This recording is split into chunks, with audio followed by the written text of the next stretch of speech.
Ahead tonight, detectives investigate the second homicide in Fox Hill in 3 days. They say they're aware of the November 1 deadline. However, the problem is finding money to get a plane ticket out of the Bahamas. I'm Clint Watson. The story's ahead in the Bahamas tonight. And promotions for those on the front line of national security. The Bahamas tonight, the National Report starts now live. Now in HD.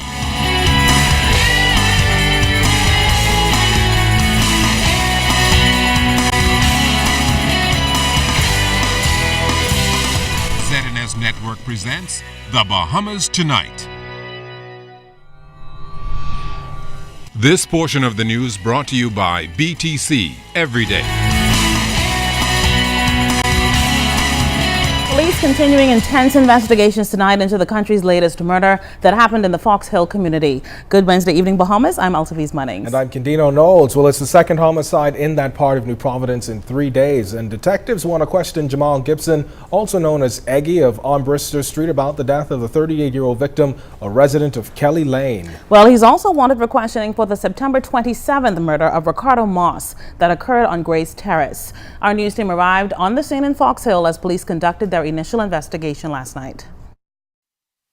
Detectives formed a shield around the body of the 38-year-old male resident of Kelly Lane, who was shot multiple times about the upper body sometime after 9 o'clock Tuesday night. It was an all-too-familiar scene for police as residents lined the intersection of Adderley and Step Streets in the Fox Hill community to view their initial investigation. Head of the Central Detective Unit, Chief Superintendent Paul Roll, confirmed that emergency personnel pronounced the victim dead a short time later. This male was riding his bicycle north along Adderley Street when two males emerged from the eastern side of the road,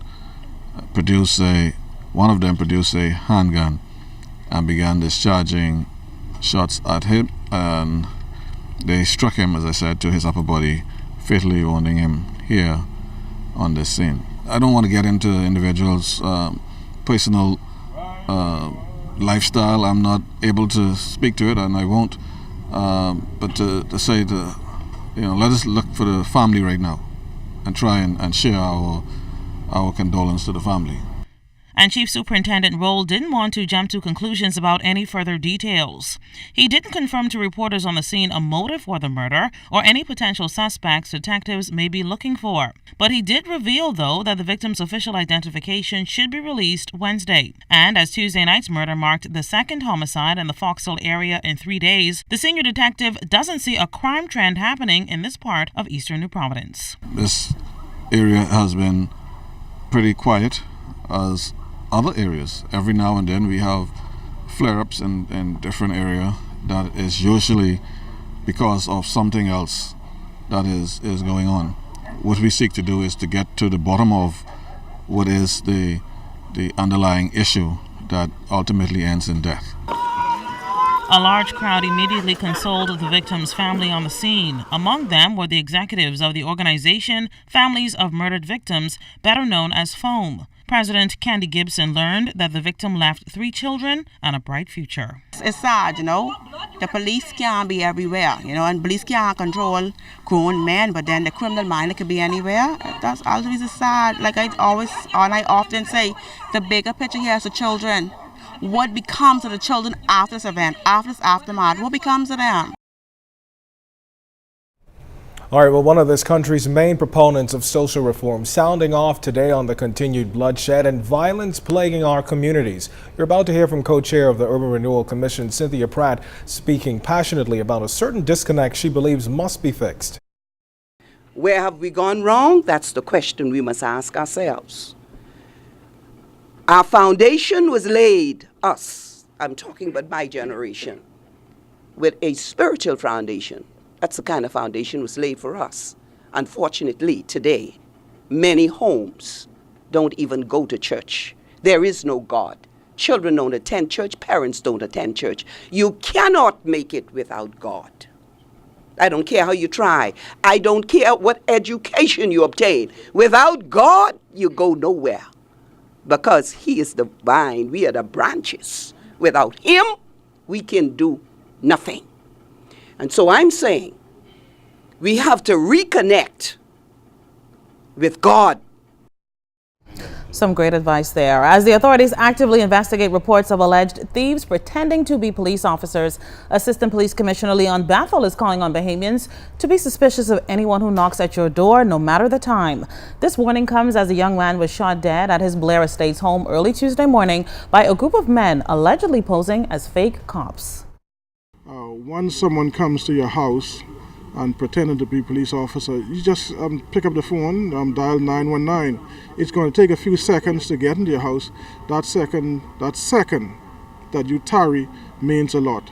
Because if I'm a legitimate police officer coming to your house, I would shout out my name, Assistant Commissioner Leon Bethel here from the police. If DU come to your house, CDU come to your house, they will shout out and they'll even give the names of the officers, although they're in plain clothes. So you know, if people come and say, just police, that is something for you to be concerned about and call 919. Because I said already that once you call 919, the duty officer at police control room will be able to say whether or not any police officers were reported to be in that area. ACP Bethel added, though, that police officers should never act arbitrarily. And you don't open your door right away, those officers just might call police control, so I'm at so-and-so place, we have a warrant and the folks are not opening the door right away. We continue to ask them to open. Police officer will never act arbitrarily to try to tear your house down if they have a warrant. Always try to negotiate, so look here, these are police officers, we have a warrant, please open your door and whatever, you know, and unless there's some matter of life or death that we have to go in and you're not, it seems as though you not want to open and we have to take the door. Well, a new round of promotions for the Royal Bahamas Police Force as it positions itself to get a better grip on the ongoing war on crime. The countrywide promotions affect every rank except Commissioner and Assistant Commissioner. 602 officers have been promoted in the exercise, 12 of which were promoted from Superintendent to Chief Superintendent. Included in that number is Officer in Charge of the Central Detective Unit, Paul Roll, who we just heard from earlier in this newscast. Now, we understand that the Minister of National Security, Dr. Bernard Nottage, was set to meet with the newly appointed officers at the police headquarters around 3 o'clock today. This portion of the news is brought to you by Shell Ultra Low Sulfur Diesel.